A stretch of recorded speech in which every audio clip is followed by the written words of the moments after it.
Hello and welcome. I want to show you another tools of the trade that I've discovered for myself in the last couple of weeks. And this is a website. It's called Real World Flight Plan Database. You can even see the URL up there, www.edi-gla.co.uk/FPL. And this service seems to be around for quite a long time.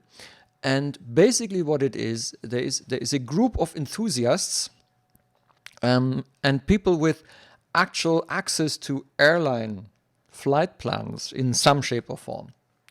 And these people, they collect these flight plans, also real flown flights we're talking here, you know, not only the flight plan itself, but the actual execution of a flight with all the data.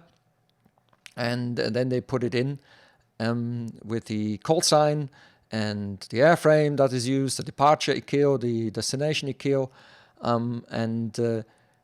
If you need a real-world flight plan for a particular flight, you may not find it here, but chances are, and I would say 80% of what I'm looking for, I somehow find in here. Yeah, you can get a real-world flight plan. Some of these are quite old, so they might not work with recent ARAX cycles, but in most cases they did work, or in some cases I had to do small amendments to make them fit. And you can even use this now with SimBrief, because since the beginning of this year, 29th of January, they have added a SimBrief export. That means that the format can be exported in a way that SimBrief can actually handle it and use this as your flight plan. So let me quickly show you. Here's the team, by the way. So there are administrators. So Alan, I guess he's, oh, look at that, 15th of July 2005. So this is around for quite some time. This is probably some kind of a project or pet project by someone that has developed into a long-running and very active, as it seems, website here. And you can see the last new contributor. Actually, if you want to contribute flight plans, my God, my tongue is heavy today. You have to have actual access to information like this from airlines and so on, so that whatever you contribute is real time, is real and is correct. And you have to go through a little, I'm not quite sure what they do with you, but yeah, they kind of check that you can contribute good quality stuff. Really fantastic. I have looked for some kind of donation button, and so far I haven't seen it. I'm not sure if they actually take any kind of contribution. This contribution thing is more like submitting an application for entering flight plans. Still, great service. Yeah, I'm just going to show you now the basic functionality. That's what I use it for most of the time. By the way, you need a user. It's free. It's quickly done. Just create a username, create a password, the email address. I think if I remember correctly, you need to get accepted or activated, you know, like it's usually on sites like this. Can't even remember now, but I think it was like that. And then you can search for flights. So now, how does that work? Basically, when you log on, you can see that at the moment they have 217,968 flight plans. Wow. This week, 714 were added by these busy people, like CWL Spotter here. This month alone, 2,382 real flown flights with their flight plans and information have been added. This year already, 21,000. That is amazing. That's quite active. That might be a side effect of COVID, by the way. People have more time in some cases, which is good. Good for us. Then you have examples here. So they actually show you the last editions. The last one happened 14th of May, which is today. Today we're doing this video. Already we have some new contributions. For example, Azure, or what they're called. That's an Airbus A330 from Brazil somewhere to Italy. And it has been added by Adriano Spada. So if you have a specific flight and you look for that flight, you can search for it, and it will then list it if it's available, or it will not list it if it's not available. There could be actually several hits for the same flight number, and that's because they have been contributed over the years. They have been contributed several times, and it could actually mean that there are different flight plans because things change. So if you have the same flight recorded in, let's say, 2010, it might well be that if they record it again put it on the records in 2020, there might be a different flight plan, different altitude, different route, basically, also due to weather and the conditions. It might even be another aircraft that has flown the same route. So it's just because they have the same flight number doesn't mean that they are exactly the same. And that's the good thing. You can kind of sometimes, as in some cases, I have 3, 4, 5 hits for the same flight number over a couple of years. So I can actually choose, do I want a historic flight? And then I look at the historic setup. For example, in some airlines, because I always I look at repeating sort of older flights with older aircraft, the 737, 300 and 400, for example, with the IXCG in X-plane. These are usually aircraft that do not fly nowadays, or it's very unlikely that they are still flying that route, because in many cases they have been replaced, not in all of them. So I look backwards and find old flight plans in order to match what was flown at the time with that particular aircraft type, or at least estimate roughly, because we don't have, let's say, a 737-400 freighter for the TNT airline, for example. And then here you see this is all real-world stuff. It looks a bit complicated, but it is possible to save that flight plan. You can pre-file it in VATSIM. See down here. You can pre-file it in VATSIM. You need to have your VATSIM ID and password ID or password number ready. And you can file it with SimBrief. You need to tell it under which account. And you can save the flight plan. I actually haven't used this one, but I used pre-file and I used SimBrief especially. All right. And it will then move all of that into a format that, for example, SimBrief will be able to interpret. And this here is basically what has been written in the flight plan, in the real-world flight plan, all these options and specifics.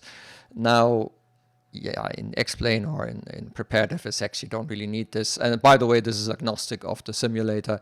This has nothing to do with the simulator you're flying this in. This is just listing the information. You can see that the flight altitude was, the initial flight altitude was flight level 310.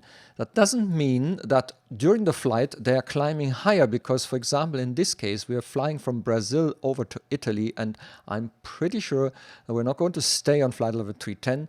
310 was basically the initial, you can see this here, it's the initial altitude. And then they got a step climb to 330. Then they got a step climb to 350. Then they got a step climb to 370 in 2,000 feet steps. That is, I think that's the ICAO or something.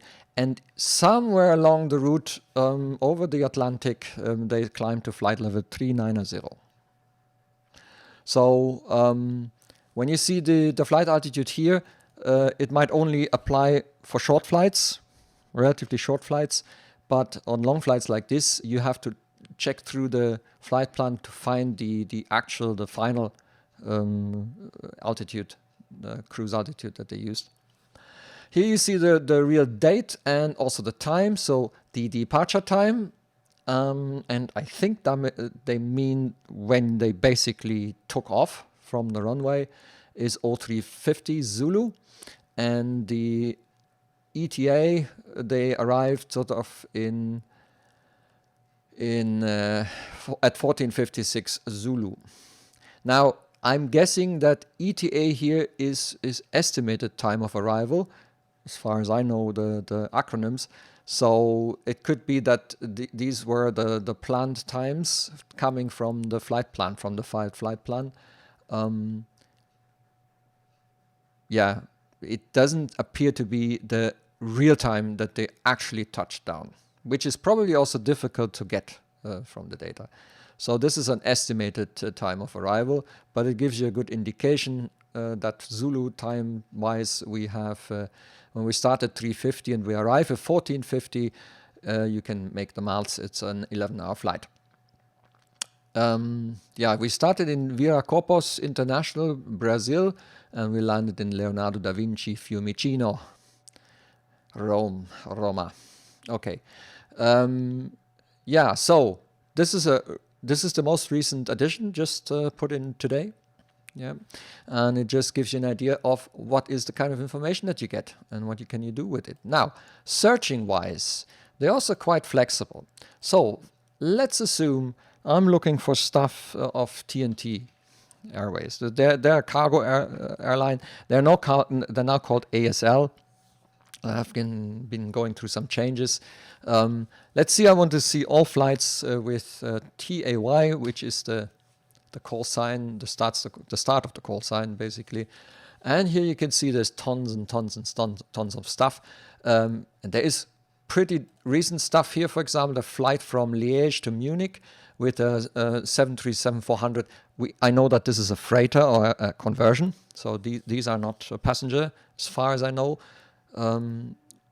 I may be wrong though, because ASL basically also does passenger flights, but in this time and looking at the fact that they started from Liège, is very likely that these are cargo flights. Yeah. They also have 733. This could be actually a passenger flight from ASL. Okay. But this is most likely a cargo flight. Let's see, let's go in here. And now what I can see is, so this was added on the 12th of May. That does not necessarily mean that it was flown on the 12th of May, but it was added to the database. It looks though as if that flight also took place on the 12th, because that's 20:05:12 in the remarks. Now, I'm not sure if that had been added by whoever put this flight plan in, but yeah, it looks like this was actually on that particular day. Here's the route. You can see that also the flight altitude is flight level 330, and because we don't have any flight changes, this on short routes like this, it's obvious that this is also your cruise altitude. They started at 0400 Zulu, another indication that it most likely is a cargo flight. No, it took only for 59 minutes. Okay. From Liège to Munich. Here you see the equipment, MB734Q aircraft, 737-400. Now I'm not sure if this is a cargo or not. My guess is it is, and I can't read all this here. So it could be that you can read this out of here. I can't. In this case, we even have the arrival via the Anorak 3 Alpha arrival in Munich. I call it the Anorak arrival. And we have been departing from Liège via Olno. Okay, so very nice. Let's go back to the search. What you can also do is you can look for a particular departure airport like FACT. And obviously what we get is a ton of flights from Cape Town. Even the South African Airways. But this looks like those were probably one of the last flights of South African Airways, because South African Airways is, well, not sure if they're completely bankrupt, I would see that probably South African government would help them. That part of South African that is actually in liquidation is, I think, South African Express. So they were a regional carrier. They are unfortunately bankrupt. But South African Airways has ceased operation sometime in April, and it appears to be one of the last flights. And I think what these guys do is, if you have something like that, they usually try and have the flight plan for that flight in here. Yeah, it's really great service. I'm really impressed by what I get here, and I couldn't just believe how versatile this is, and how well kept it also is, and how current it is. You can see all these green ones in the H band. They are pretty recent, and then you can see the aging stuff, and the really old things or older things are gray, and these are many pages. So I'm pretty sure if I go to the last page, let's see where that starts. Oh, I can't even go to the last page like that.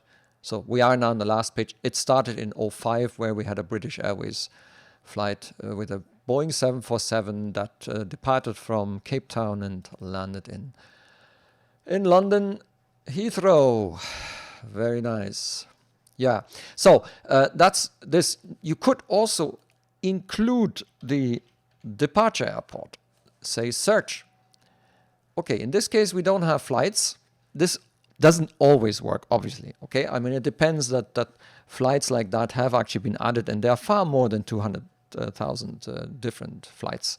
So not everything in the world will be covered here, at least not as long as someone has the data and puts it in.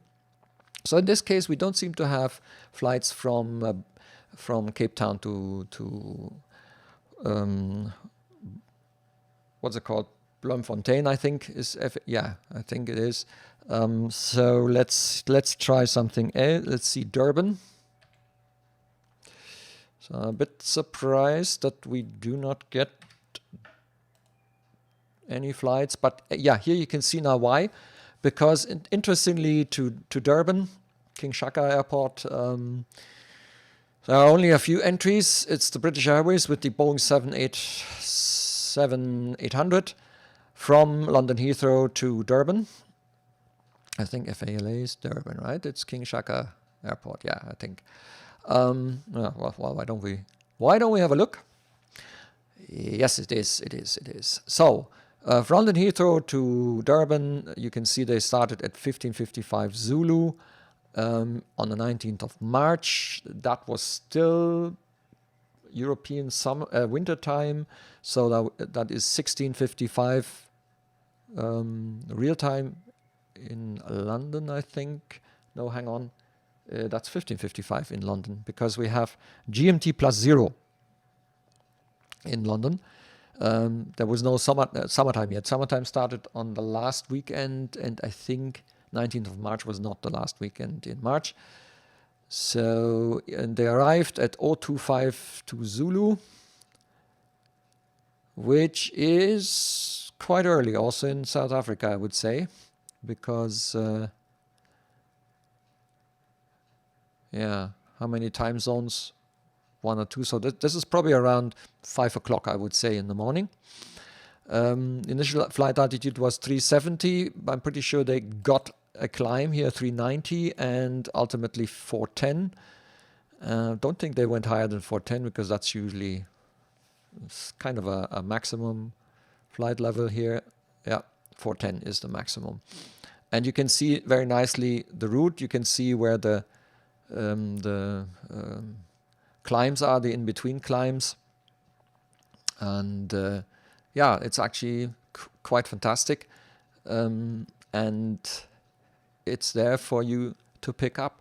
Now let's do a little bit more. Let's go back here to the search. So you can use the call sign, either the full call sign or part of the call sign, the destination ICAO, but you could also look for airframes. You need to know the ICAO, I think it is.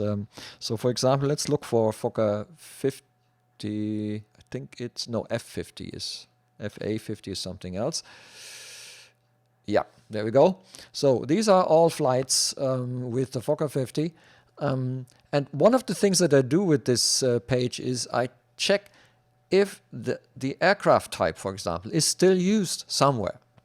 Because if there are new flight plans that have actually been flown recently, so this was, for example, flown on the 15th of March, okay?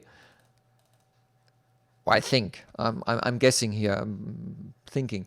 So at the moment, what I do is if I see new flight plans, I usually assume, oh, let's go back one page. Yeah, I usually assume that this is still a real flown thing. And yes, actually there are still airlines that use the Fokker 50, Air Antwerp, for example. They still use the Fokker 50 and they fly in Sweden. So there are some airlines in Sweden, there are some airlines in Belgium, and there are some airlines in the Netherlands. Although with COVID, who knows what will happen. This looks like the middle of March was the last recorded flight with the Fokker 50, so it could well be that most of these airlines at the moment do not fly. And the question is, would that, I hope not, but there's always the danger that this might mark the end of the use of things like that. For example, Air Antwerp, they might not survive it. Here's, by the way, this is an Air Antwerp flight from last year. Air Antwerp is not that old. It has been, I think, instigated last year or so. Or was it 2 years ago? So they're not that long. I think they got that's a cooperation of KLM and yeah, some of the larger Benelux airlines, I think, and they got the Fokker 50s from others, such as VLM, because VLM, a Belgian airline, I think went under some time ago. And yeah, here you can see there has been recorded flights last year. There's this Air Antwerp 120 flying from Antwerp to London Heathrow. And when I did my video, I used actually this flight plan here, the ATW1220, to get the flight plan and also the times that was done. So what else can you do? I mean, you can look for remarks. Usually that, yeah, I couldn't find anything in the mark. I mean, if you know the codes, you might actually be looking for specific things in the remark codes. Or you know the contributor and you want to filter on the contributor. Or you have a date range. That means you want to restrict how far back, for example, you're going to search. I usually use up these four here. So a call sign, if I know them, or the airline code, the departure ICAO, or the destination ICAO, or both, or just the airframe in order to find flights with a particular airframe, and then I use it. Okay, I think that's more or less it. There may be some other little tricksy things that you can do, but this is how I use it, and for me it has now become one of the slots on my SimToolkit Pro tabs. I mean, there are only 7 or 8 tabs, 8 I think there are, yeah, and I need more actually. So I had to replace AirRouter with this, but I use this quite a lot, so it's now part of my setup for flights in the future. Okay, I think that's about what I can tell you about this great website. Have a look at it. I think it's a great source for real-world flight plans. And thanks very much to the whole team there that is contributing and adding and still making sure that this is a relevant website to use for us flight simmers. That's it. Thank you very much. Until next time.